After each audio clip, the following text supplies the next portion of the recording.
காடு. அந்த காட்டின் தலைவன் ராஜா என்ற கம்பீரமான சிங்கம். ராஜாவின் கர்ஜனை கேட்டால் காடே நடுங்கும். ஆனாலும் ராஜாவுக்கு ஒரு பலவீனம் இருந்தது. அதுதான் கருணை. ஒரு நாள் மாலை நேரம் ராஜா வேட்டை முடிந்து குகைக்கு திரும்பிக் கொண்டிருந்தபோது ஒரு பாறை இடுக்கிலிருந்து மெல்லிய அழுகை சத்தம் கேட்டது. சத்தம் வந்த திசையில் சென்று பார்த்த ராஜா தாயை பிரிந்து பயத்தில் நடுங்கிக் கொண்டிருந்த ஒரு சிறிய அழகான நரிக்குட்டியை கண்டது. பாவம், இந்த குட்டி இவ்வளவு சின்ன வயதிலேயே ஆதரவில்லாமல் இருக்கிறதே. நரிக்குட்டியின் தாய் இறந்து விட்டதை உணர்கிறது. ராஜாவின் கருணை குணம் எழுந்தது.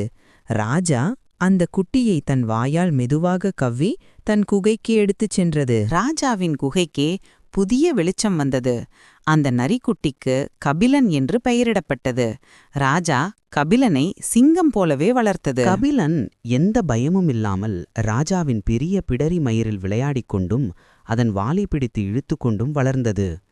கபிலனும் தான் ஒரு சிங்கம் போலவே நினைத்து கொண்டு கம்பீரமாக நடந்தது. அதை நரி என்று யாரும் அறியாத வண்ணம் ராஜா அதை பாதுகாத்தது. ஒரு நாள் அந்த காட்டின் எல்லையில் கொடுங்கோலன் என்ற மற்றொரு சிங்கம் நுழைந்தது. 2 தலைவர்களுக்கு இடையே பயங்கர சண்டை மூண்டது. தன் தந்தை சண்டையிடுவதைக் கண்ட கபிலன் உதவி செய்ய ஆவேசத்துடன் முன்னேறியது. ஏய் நரிக்குட்டியே, நீ சிங்கத்துடன் சண்டை போடப் போகிறாயா?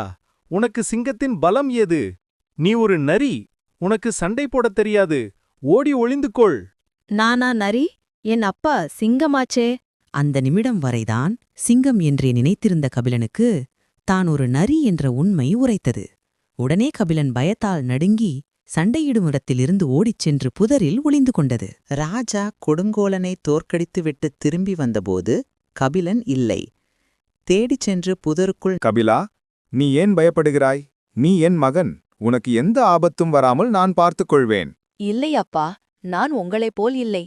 நான் ஒரு நரி. என்னால் சண்டை போடவோ கம்பீரமாக இருக்கவோ முடியாது.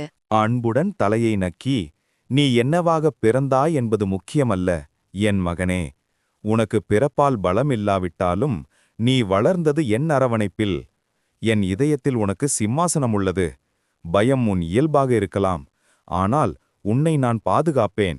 அன்புக்கும் பாசத்திற்கும் இனமோ வடிவமோ தேவையில்லை. வா, என் பக்கத்தில் வா. ராஜாவின் அன்பான வார்த்தைகள் கபிலனுக்கு ஆறுதல் அளித்தன. மீண்டும் அது கம்பீரமான ராஜாவின் அருகே வந்து தான் நரியாக இருந்தாலும் தன் தந்தை ஒரு சிங்கம் என்ற பெருமையுடன் வாழ்ந்தது. நீதி, அன்பிற்கும் பாசத்திற்கும் இனமோ உருவமோ ஒருபோதும் தடையாக இருக்காது.